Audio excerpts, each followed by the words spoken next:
Sound ಎಷ್ಟು ಚೆನ್ನಾಗಿ ಕೇಳ್ತಿದೆ ನೋಡಿ.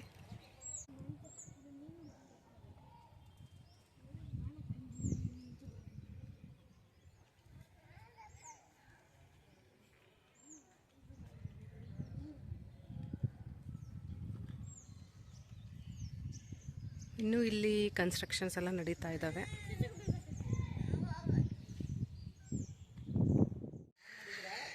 Good morning everyone. ನೈಟ್ ನಾವು ಸ್ಯಾಟರ್ಡೇ ರಾಘವೇಂದ್ರ ಸ್ವಾಮಿದು ದರ್ಶನ ಮಾಡಿಕೊಂಡು, ಇದು ಸಂಡೇದು ವಿಡಿಯೋ. ಇದು ಅಥರ್ವ ರಾಯನ್ ಆಟ ಆಡ್ತಾಯಿದ್ರು ಹೊರಗಡೆ, ಹಾಗೆ ವಿಡಿಯೋ ಮಾಡ್ಕೋತಾ ಇದ್ದೆ. ಅಂದು ರಥಸಪ್ತಮಿ ಇತ್ತು. ರಥಸಪ್ತಮಿ ದಿನ ನಾವು ಸೂರ್ಯನಿಗೆ ಪೂಜೆ ಮಾಡಬೇಕು. ಸೂರ್ಯನ ಪೂಜೆ ಹಾಗೆ ರಾಘವೇಂದ್ರ ಸ್ವಾಮಿಗಳ ಆರಾಧನೆ ಮಾಡೋದ್ರಿಂದ ನಮ್ಮ ಆರೋಗ್ಯ ಹಾಗೆ ನಮ್ಮ ದೀರ್ಘಾಯುಷು ಹೆಚ್ಚಾಗುತ್ತೆ. ಹಾಗೆ ನಮ್ಮ ವ್ಯಾಪಾರ ಹಾಗೂ ವ್ಯವಹಾರದಲ್ಲಿ ತುಂಬಾ ಯಶಸ್ಸು ಕಾಣ್ಬೋದು ಅಂತ ಹೇಳ್ತಾರೆ.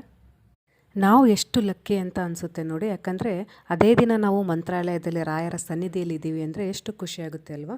ಬೆಳಗ್ಗೆ ನಾವು ಟೀ ಕುಡಿದು ಹಾಗೆ ಟಿಫನ್ ಮಾಡಿಕೊಂಡು ನಾವು ಕೊಪ್ಪಳದಲ್ಲಿರುವಂತಹ ಗವಿಸಿದ್ದೇಶ್ವರ ಮಠಕ್ಕೆ ಹೋಗ್ತಾ ಇದ್ದೀವಿ.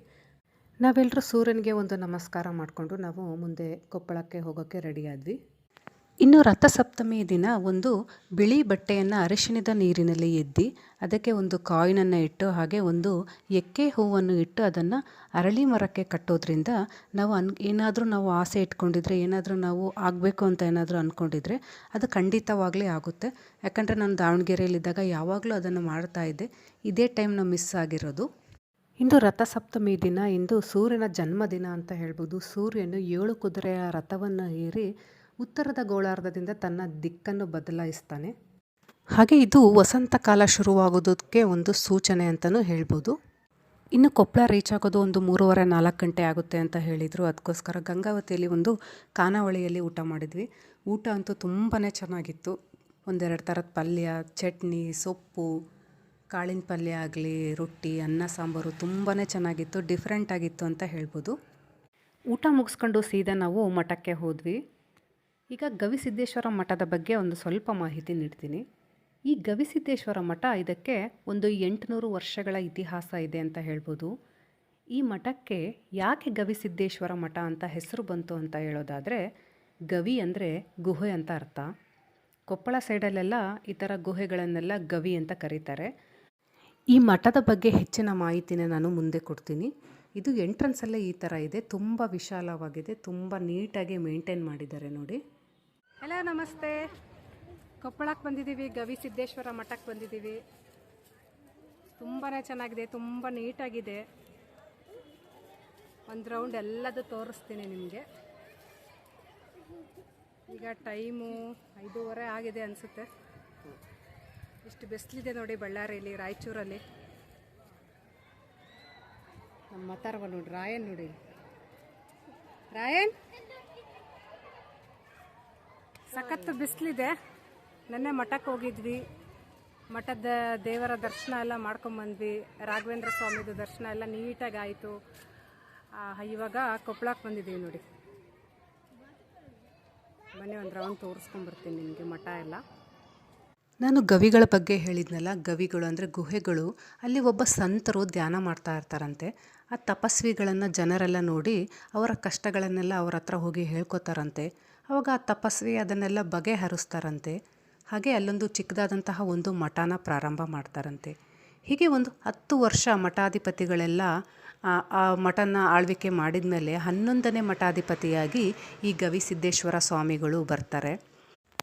ಈ ಗವಿಸಿದ್ದೇಶ್ವರ ಸ್ವಾಮಿಗಳು ಪೀಠಾಧಿಪತಿ ಆಗೋದು ಒಂದು ರೋಚಕ ಕಥೆ ಅಂತಲೇ ಹೇಳ್ಬೋದು. ಯಾಕಂದರೆ ಚಿಕ್ಕ ವಯಸ್ಸಿನ ಹುಡುಗ ಇದ್ದಾಗ ಗವಿಸಿದ್ದೇಶ್ವರ ಸ್ವಾಮಿಗಳು ಕೆಲವೊಂದು ಪವಾಡ ಎಲ್ಲ ಮಾಡಿರ್ತಾರಂತೆ. ಅದನ್ನೆಲ್ಲ ಸುತ್ತಮುತ್ತಲಿನ ಹಳ್ಳಿನ ಜನಗಳೆಲ್ಲ ಅದನ್ನು ನೋಡಿರ್ತಾರಂತೆ.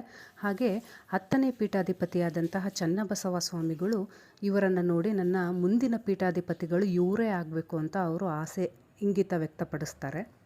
ಇವರ ಪವಾಡಗಳನ್ನೆಲ್ಲ ನೋಡಿದ ಹಾಗೆ ಅವರ ಸಮಸ್ಯೆಗಳನ್ನು ಬಗೆಹರಿಸಿಕೊಂಡಂತಹ ಹೈದರಾಲಿ ನಿಜಾಮನು ಇಲ್ಲಿ ಬಂದು ಈ ಮಠಕ್ಕೆ 800 ಎಕರೆ ಭೂಮಿಯನ್ನು ಬಿಟ್ಕೊಡ್ತಾರೆ ಅಂತ ಹೇಳ್ತಾರೆ. ಆ 800 ಎಕರೆ ಭೂಮಿಯಲ್ಲೇ ಈ ಮಠನ ಪ್ರಾರಂಭ ಮಾಡೋದು. ಇನ್ನು ಗವಿಸಿದ್ದೇಶ್ವರ ಸ್ವಾಮಿಗಳ ಗುರುಗಳಾದಂತಹ 10ನೇ ಪೀಠಾಧಿಪತಿಯಾದಂತಹ ಚನ್ನಬಸವ ಸ್ವಾಮಿಗಳು ಲಿಂಗೈಕ್ಯ ಆಗೋದಕ್ಕೆ ಇಂಗಿತ ವ್ಯಕ್ತಪಡಿಸ್ತಾರೆ. ಅವರು ಒಂದು ಗದ್ದಿಗೆಯನ್ನು ಸ್ಥಾಪನೆ ಮಾಡ್ತಾರೆ. ಇದನ್ನು ನೋಡಿದಂತಹ ಗವಿಸಿದ್ದೇಶ್ವರ ಸ್ವಾಮಿಗಳು, ನನ್ನ ಗುರುವನ್ನು ಬಿಟ್ಟು ನಾನು ಇರೋದಕ್ಕೆ ಆಗೋದಿಲ್ಲ, ಅವರಿಗಿಂತ ಮುಂಚೆನೇ ನಾನೇ ಲಿಂಗೈಕ್ಯ ಆಗ್ತೀನಿ ಅಂತ ಅವರು ಸ್ಥಾಪನೆ ಮಾಡಿದಂತಹ ಗದ್ದುಗೆಯಲ್ಲಿ ಇವರು ಜೀವಂತ ಸಮಾಧಿ ಆಗ್ತಾರೆ. ಅದು ಜೀವಂತ ಸಮಾಧಿಯಾದಂತಹ ದಿನವನ್ನೇ ಇಂದು ಜಾತ್ರಾ ಮಹೋತ್ಸವವನ್ನು ಆಚರಣೆ ಮಾಡ್ತಾರೆ. ಅಂದಿನಿಂದ ಗವಿಸಿದ್ದೇಶ್ವರ ಸ್ವಾಮಿ ಮಠದಲ್ಲಿ ಜಾತ್ರೆ ಆರಂಭವಾಗುತ್ತೆ ಅಂತ ಹೇಳ್ಬೋದು. ಈ ಕೊಪ್ಪಳದ ಗವಿಸಿದ್ದೇಶ್ವರ ಮಠದ ಜಾತ್ರೆ ಜನವರಿ ತಿಂಗಳಲ್ಲಿ ನಡೆಯುತ್ತೆ.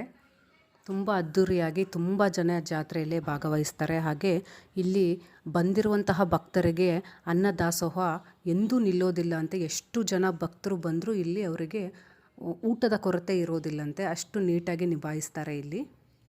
ಇನ್ನು ಇವಾಗಿನ ಪೀಠಾಧಿಪತಿಯಾದಂತಹ ಅಭಿನವ ಗವಿಸಿದ್ದೇಶ್ವರ ಸ್ವಾಮಿಗಳು, ಇವರು ಹೆಚ್ಚಿನ ಶಿಕ್ಷಣ ಹಾಗೂ ದಾಸೋಹ ನೀಡೋದ್ರಲ್ಲಿ ಇವರು ಎತ್ತಿದ ಕೈ ಅಂತ ಹೇಳ್ಬೋದು. ಮಠದಲ್ಲಿ ಯಾವುದೇ ಕೆಲಸ ಇರಲಿ ಇವರು ಕೈ ಮುಟ್ಟಿ ಅದನ್ನು ಕೆಲಸ ಮಾಡ್ತಾರೆ. ಹಾಗೆ ಮಕ್ಕಳಿಗೆ ಊಟ ಸಹ ಇವರು ಬಡಿಸ್ತಾರೆ. ಅವರು ಮಕ್ಕಳ ಜೊತೆ ಮಕ್ಕಳಂತೆ ಇರೋದಕ್ಕೆ ಇಷ್ಟಪಡ್ತಾರೆ. ಇಲ್ಲಿ ನಾನು ತೋರಿಸ್ತಾ ಇರೋದು ಇದು ಗವಿಸಿದ್ದೇಶ್ವರ ಸ್ವಾಮಿಯ ಜೀವಂತ ಸಮಾಧಿಯ ಗದ್ದುಗೆ ಅಂತ ಹೇಳ್ಬೋದು. ಇಲ್ಲೇ ಗವಿಸಿದ್ದೇಶ್ವರ ಸ್ವಾಮಿಗಳು ಜೀವಂತ ಸಮಾಧಿಯಾಗಿರೋದು. ಇಲ್ಲಿ ವಿಡಿಯೋ ಮಾಡೋದಕ್ಕೆ ಅಲೋ ಇರಲಿಲ್ಲ, ಅದಕ್ಕೆ ನಾನು ದೂರದಿಂದನೇ ತೋರಿಸ್ತಾ ಇದ್ದೀನಿ. ಇಲ್ಲಿ ಸಹ ಪೂಜೆ ಎಲ್ಲ ಮಾಡ್ತಾಯಿದ್ರು ನೋಡಿ. ದೇವಸ್ಥಾನ ಇಲ್ಲಿ ಪೂಜೆ ಮಾಡ್ತಿದ್ದಾರೆ ನೋಡಿ, ಇಲ್ಲಿ ಕಾಣಿಸ್ತಿದೆ ನೋಡಿ, ಇಲ್ಲೇ ಜೀವಂತ ಸಮಾಧಿ ಆಗಿರೋದು. ಅಭಿನವ ಶ್ರೀಗಳು ಜಾತ್ರೆ ಕೇವಲ ಮನೋರಂಜನೆಗೆ ಸೀಮಿತವಾಗಬಾರ್ದು ಅಂತ ಆ ಟೈಮಲ್ಲಿ ಇವರು ಗಿಡಗಳನ್ನು ನೆಡೆಸೋದಾಗಲಿ, ರಕ್ತದಾನ ಶಿಬಿರ ಆಗಲಿ, ಈ ಥರ ಒಂದು ಒಳ್ಳೆ ಕಾರ್ಯಕ್ರಮಗಳನ್ನೆಲ್ಲ ಇವರು ಮಾಡ್ಕೋತಾ ಬಂದಿದ್ದಾರೆ. ಹಾಗೆ ಈ ಮಠದಲ್ಲಿ ಒಂದು 108 ಅಡಿ ಎತ್ತರದ ಒಂದು ಗೋಪುರ ಮಾಡಬೇಕು ಅಂತ ಇವರು ಒಂದು ಸಲ ನಿರ್ಧರಿಸಿರ್ತಾರೆ. ಆ ಟೈಮಲ್ಲೆಲ್ಲ ಇವರು ಒಂದು ಸಲ ಸಂಚಾರ ಮಾಡಬೇಕಾದ್ರೆ ಅಲ್ಲಿ ಜನಗಳದ್ದು ನೀರಿನ ಅಭಾವ ಎಲ್ಲ ನೋಡಿಕೊಂಡು ಅದನ್ನೆಲ್ಲ ನೋಡಿ ಇವರು ಈ ಗೋಪುರ ಕಟ್ಟಿಸೋದಕ್ಕಿಂತ ಈ ಜನಗಳ ಕಷ್ಟ ನಿವಾರಣೆ ಮಾಡೋದೇ ಮುಖ್ಯವಾದದ್ದು ಅಂತ ಅವರು ಗೋಪುರ ಕಟ್ಟಿಸೋದನ್ನು ಬಿಟ್ಟು ಅಲ್ಲಿ ಒಂದು ನೀರಿನ ವ್ಯವಸ್ಥೆ ಮಾಡಿಕೊಡ್ತಾರೆ. ಅಂದರೆ ಒಂದು ಹಳ್ಳ ಮಾಡಿಕೊಡ್ತಾರೆ. ಎಲ್ಲ ನೀರು ಬಂದು ಸೇರಿಕೊಂಡು ಒಂದು 30ರಿಂದ 40 ಹಳ್ಳಿಗಳಿಗೆ ನೀರು ಒದಗಿಸುವಂತಹ ಒಂದು ಒಳ್ಳೆಯ ಕೆಲಸಗಳನ್ನು ಮಾಡ್ಕೋತಾ ಬಂದಿದ್ದಾರೆ. ಇನ್ನು ಇಲ್ಲಿ ಕೆಳಗಡೆ ನೆಲಮಹಡಿ ಇದೆ, ಅಲ್ಲಿ ಅಡುಗೆ ಮನೆ ಇದೆ, ಊಟದ ಕೋಣೆ ಇದೆ, ಹಾಗೆ ಒಂದು ಆಡಳಿತ ಕಚೇರಿಯೂ ಇದೆ, ಹಾಗೆ ಒಂದು ಉದ್ಯಾನವನ ಕೂಡ ಇದೆ. ಇದು ಎಂಟ್ರೆನ್ಸ್ ಬರುತ್ತೆ, ಮಠದ ಎಂಟ್ರೆನ್ಸ್ ಹತ್ರ ಇದೆಲ್ಲ ಬರುತ್ತೆ. ಹಾಗೆ ಇಲ್ಲಿ ಆಲದ ಮರ, ಬಿಲ್ವ ಮರ, ಹಾಗೆ ಬನ್ನಿ ಮರ, ಬೇವಿನ ಮರ ಎಲ್ಲ ಸಹ ಇದೆ ಇಲ್ಲಿ. ಮತ್ತು ಈ ದೇವಸ್ಥಾನದಲ್ಲಿ 3 ಸ್ವಾಮೀಜಿಗಳ ಸಮಾಧಿ ಕೂಡ ಇದೆ.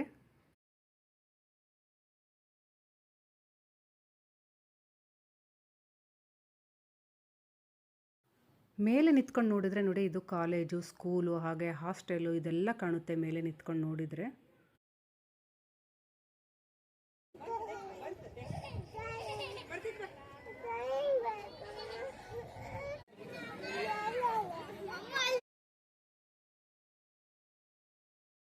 ಇಲ್ಲಿ ರಥ ನಿಲ್ಲಿಸಿದ್ದಾರೆ ನೋಡಿ. ಜನವರಿ ಅಥವಾ ಫೆಬ್ರವರಿ ಟೈಮಲ್ಲಿ ಇಲ್ಲಿ ಜಾತ್ರೆ ಎಲ್ಲ ನಡೆಯುತ್ತೆ. ಇಲ್ಲಿ ಒಂದು 5ರಿಂದ 6 ಲಕ್ಷ ಜನ ಸೇರ್ತಾರೆ ಅಂತ ಹೇಳ್ತಾರೆ. ಇದನ್ನು ದಕ್ಷಿಣದ ಕುಂಭಮೇಳ ಅಂತಲೂ ಕರೀತಾರೆ. ಇನ್ನು ಈ ಜಾತ್ರೆ ಟೈಮಲ್ಲಿ ದಾಸೋಹದ ವಿಶೇಷ ಏನು ಅಂದರೆ ಇಲ್ಲಿ ಲಕ್ಷಗಟ್ಟಲೆ ಶೇಂಗಾ ಹೋಳಿಗೆ ಹಾಗೆ ಮಾದಲಿ ಮಾಡಿಸಿರ್ತಾರೆ. ಇದು ಒಂದು ದಾಸೋಹದ ವಿಶೇಷ ಅಂತ ಹೇಳ್ಬೋದು. ಇನ್ನು ಈ ಮಠದಲ್ಲಿ ಶಿಕ್ಷಣ ಸಂಸ್ಥೆಗಳು ಉಚಿತ ಪ್ರಸಾದ ಹಾಗೆ ಪ್ರವಚನಗಳ ಮೂಲಕ ಸಮಾಜ ಸೇವೆಗಳನ್ನೆಲ್ಲ ಮಾಡ್ತಾ ಹೋಗ್ತಾ ಇದ್ದಾರೆ.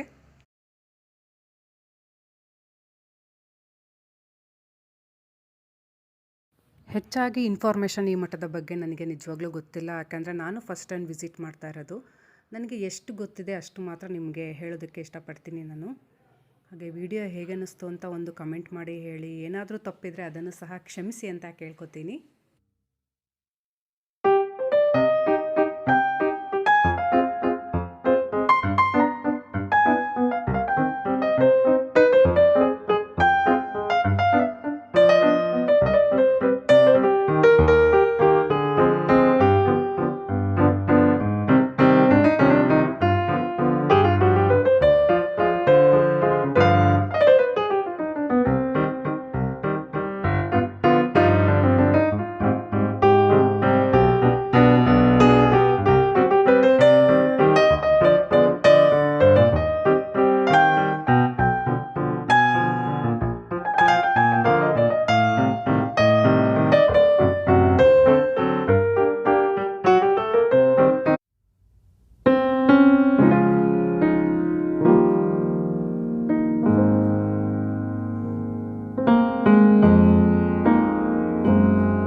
ದಿವಸ ನಾನು ಗವಿ ಮಠದ ಬಗ್ಗೆ ನಾನು ಕೇಳಿದ್ದೆ. ಈಗ ನೋಡಿ ನನಗೆ ತುಂಬಾ ಖುಷಿ ಆಯಿತು. ಹಾಗೆ ಅಲ್ಲಿರುವ ಸ್ವಾಮಿಗಳ ಬಗ್ಗೆ ಎಲ್ಲ ತಿಳ್ಕೊಂಡ್ಮೇಲೆ ತುಂಬಾ ಖುಷಿ ಆಯಿತು.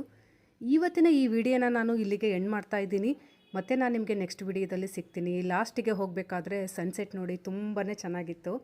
ರಥಸಪ್ತಮಿ ದಿನ ಇತ್ತಲ್ಲ ಆವತ್ತು ನೋಡಿ ಸಂಜೆ ಈ ಥರ ಕಾಣಿಸ್ತಾ ಇದೆ ಸೂರ್ಯ. ಓಕೆ ಫ್ರೆಂಡ್ಸ್, ಮತ್ತೆ ನಾನು ನಿಮಗೆ ನೆಕ್ಸ್ಟ್ ವಿಡಿಯೋದೊಂದಿಗೆ ಸಿಗ್ತೀನಿ. ಅಲ್ಲಿವರೆಗೂ ಥ್ಯಾಂಕ್ ಯು ಸೋ ಮಚ್. ಹೀಗೆ ಸಪೋರ್ಟ್ ಮಾಡ್ತಾಯಿರಿ.